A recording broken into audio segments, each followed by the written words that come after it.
સુરતની સરથાણા પોલીસ દ્વારા આજે ચિરાગ ગોટીનું રિકન્સ્ટ્રક્શન છે તે કરવામાં આવી રહ્યું છે। મહત્વની વાત છે કે હાલ આ સીધા દ્રશ્ય જોઈ શકો છો કે ચિરાગ ગોટી કે જે તાલિબાની સજા આપવાનો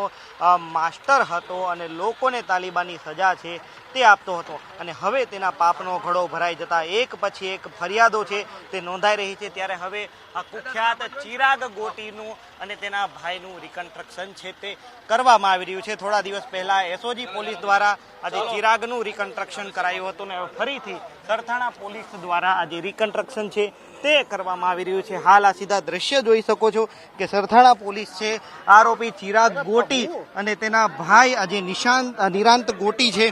તેને લઈને હાલ ઘટના સ્થળ પર પહોંચી છે અને આજે ચિરાગ ગોટી પર આજે 17 લાખ રૂપિયા પડાવી લેવામાં આવ્યો હોવાનો આક્ષેપ છે તે કરવામાં આવ્યો છે। હાલ આ સીધા દ્રશ્ય જોઈ શકો છો કે પોલીસ અને ચિરાગ ગોટી અને તેના ભાઈને દોરડા વડે બાંધીને રિકન્સ્ટ્રક્શન માટે લાવવામાં આવી છે અને 17 લાખ રૂપિયા છે ટ્રાવેલ એજન્ટ પાસે પડાવવામાં આવ્યા હતા અને હાલ આ કુખ્યાત ચિરાગ ગોટી છે તે હવે પોલીસ પકડમાં આવ્યો છે અને તુલસી દર્શન સોસાયટીમાં જ્યાં તેને પૈસા પડાવ્યા હતા તેને ઘટના સ્થળ પર લાવવામાં આવ્યો છે અને હાલ આ સીધા દ્રશ્ય કે આ જ પ્રકારે ચિરાગ ગોટીનો જે આતંક હતો તેને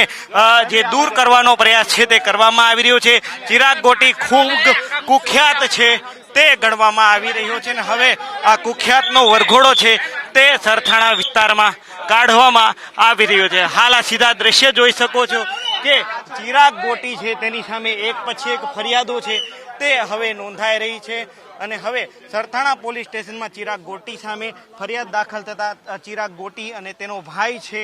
તેને જે છે પકડવામાં આવ્યા છે। ચિરાગ અને નિરાંતનો હાલ વરઘોડો છે તે કાઢવામાં આવી રહ્યો છે અને લોકોમાં રહેલા જે ડર છે તેને દૂર કરવા માટે પોલીસ દ્વારા આજે પ્રયાસ છે તે કરવામાં આવી રહ્યો છે। એટલે કે આજે કુખ્યાત ચિરાગ ગોટી સામે પોલીસે હવે કડક કાર્યવાહી કરી છે અને તેનો વરઘોડો છે તે કાઢવામાં આવ્યો છે। કેમેરા પર્સન કે છે વગાસિયા સાથે મિત્રો પાપરા ન્યૂઝ કેપિટલ સુરત।